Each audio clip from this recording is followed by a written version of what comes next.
Hello mga ping-pongers, magandang araw po sa ating lahat. For today's video ay magre-reglo tayo ng mga raketa ng ating mga provincial meet players.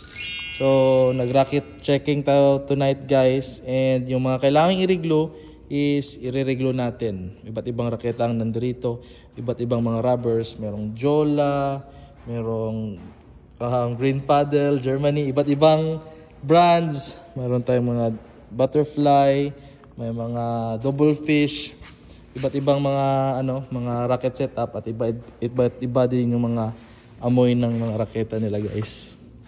Ayan.